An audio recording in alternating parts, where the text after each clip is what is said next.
Finally. How long was it? We watched them for so long.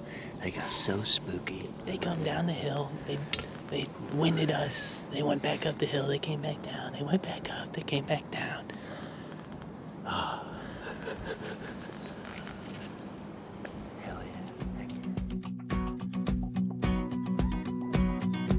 What is it about bow hunting? What is it that keeps us hunters coming back year after year to spend countless hours in a tree? In the rain, the wind, the snow. Some would say we're crazy. Some would say it's just a waste of time. But we know. It's the drive, the passion, the excitement. Finally. How long was it? There's absolutely nothing like it. My name's Josh. As I thought, I got pictures of that buck coming in last night. And this is my buddy Scott. It's freezing. Now, we're not claiming to be experts. We don't have any sponsors or any hidden agendas. But we do love bow hunting. And that's what we're all about. Sharing our experiences with you, the viewers. There are no scripts, no fences. This is as real as it gets. From the woods of the Buckeye State, my name is Josh Grunt, and this is Buckeye Bowhunter.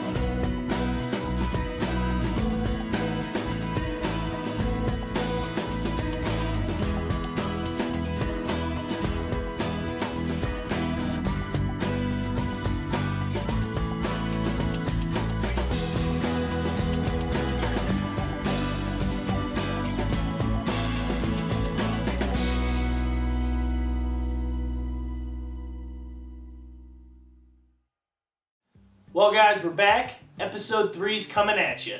We got a lot of really good hunts lined up. This week, we're going to focus more on Scott's story from the end of October to early November. And let me tell you what, he saw some horns, so you better stay tuned. So I took a little trip down south. I wasn't having the best of Octobers. Figured I'd see some new terrain, new deer, and change things up a little bit. Well, it's the evening hunt here in southern Ohio. I walked probably a mile up into the back of this bowl. I don't know what you're gonna see up in here. Ton of sign, kicked up a pretty nice 8-point coming in, but he didn't smell us, so he was just kind of startled and jumped up and walked away. So he might come back, but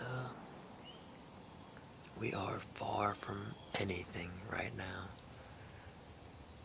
It's gonna be a long drag if we get something tonight, but it's about 5:30 right now. Just gonna sit tight till dark. So ideally, these deer are gonna come off these hillsides, and there's probably 400 or 500 acres of corn at the bottom of these big hills. So totally different country down here to hunt. I'm used to that, those flat lands. But gotta make something happen here. Driving me nuts.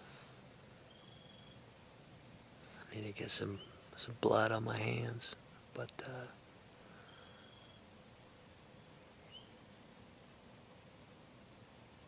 got a little warmer. Wish it was a little colder.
So Southern Ohio was a blast. Love getting down there.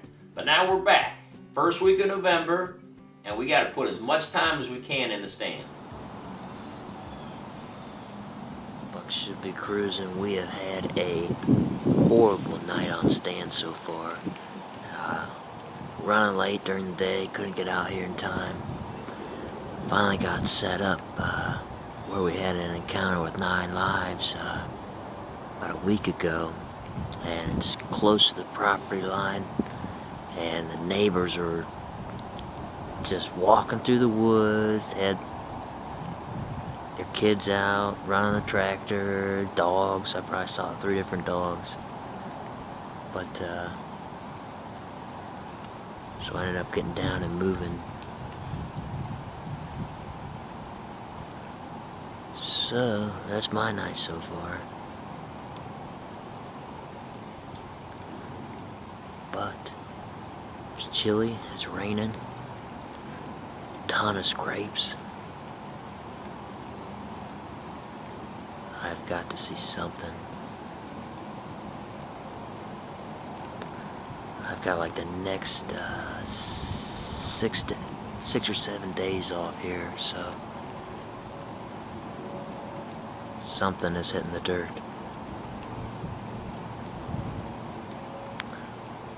But we got about probably an hour before dark here, and we're gonna sit back and relax, and hopefully it goes a little bit better. So.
Just had a little encounter with a small 6-point. He came out of nowhere. I wish I would have filmed him right below me, but couldn't get on him. He was 10 feet away.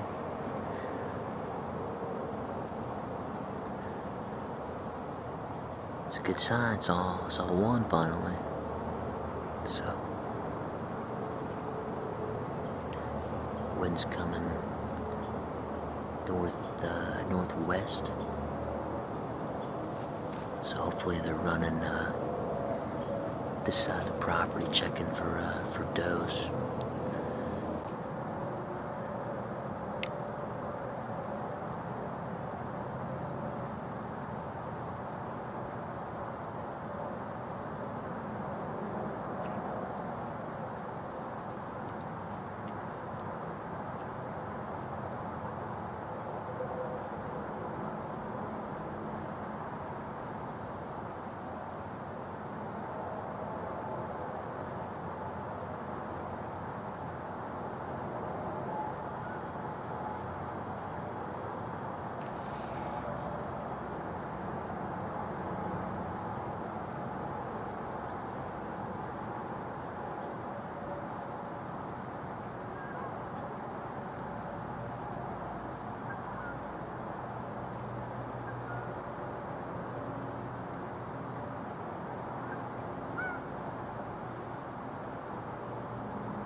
I just filmed one of the Big Tens. Tried to grunt at him a little bit, but nothing happened. He kept cruising. I'm not sure if that was 9 lives or there's another 10. But he's pretty tall. Man. I was hoping he'd use this creek. I'll work my way. But he's just heading straight upwind. Try to check for some does, I bet.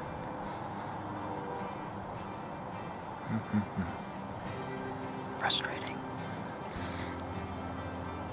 Well, there he is, 9 lives, comes out right towards the end of dark.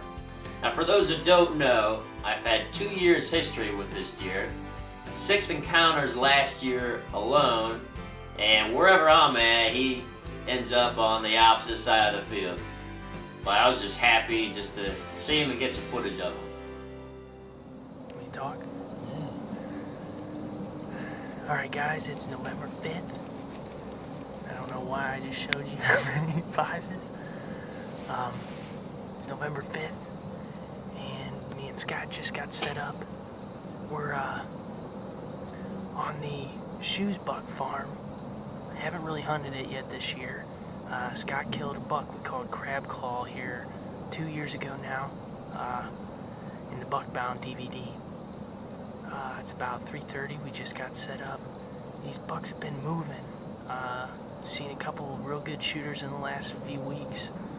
But tonight we're set up in a river bottom. And to the west, there's nothing but a bedding area, real thick, nasty stuff. And we're hoping that these bucks are going to be cruising this river bottom, scent checking these bedding areas for does, letting that wind come up down over the hill into this bottom. So we know there's big bucks in the area. Every year this place holds a few. You never know, the magic of November, what we might see. So I'm excited. It's our first double set this year. We've not sat together in a stand yet, but we're both having some bad luck, so we figure why not change it up a little bit and just see what happens. So have some fun while we're doing it.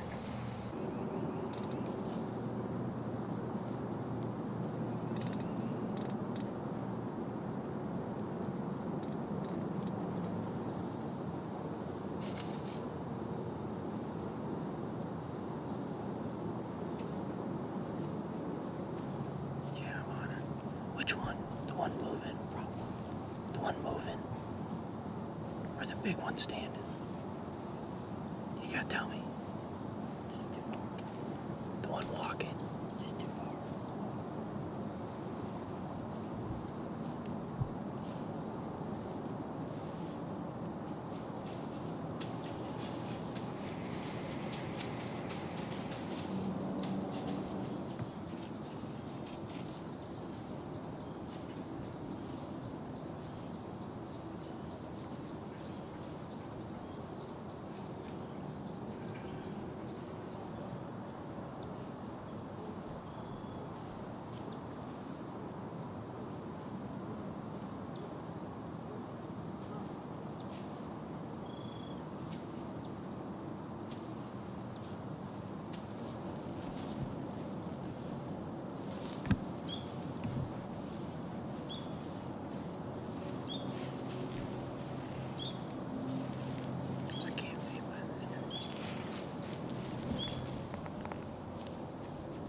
Finally. How long was it? We watched them for so long. They got so spooky. They come down the hill. They winded us. They went back up the hill. They came back down. They went back up. They came back down. Oh. Hell yeah. Thank you. Good job, man. Nice. Thank you. They got so spooky on us. It seemed like they got a little bit more comfortable, and then that one step down there. Now the work begins. That's how you get it done, son. We're on stand. getting towards dark there, 5 does come down the hillside, and they were spooky the whole time. And finally, this one made his way to a shooting lane there, and it was about 28 yards. I shot her a little high, spined her, and she dropped instantly. So couldn't be happier. Finally on the board. Now we gotta get some bucks on the ground. So here we go. Now these does knew something was wrong the minute they got within 50 yards of us. We were on pins and needles for about 45 minutes. Scott did a great job holding his composure and waiting for the right shot opportunity. It was a nice doe, congratulations. So episode 3's a wrap, guys. We got a bunch more bucks coming up, a couple more kills, and some pretty exciting stuff. So hang in there, we'll see you next week. It's a wrap. Ha!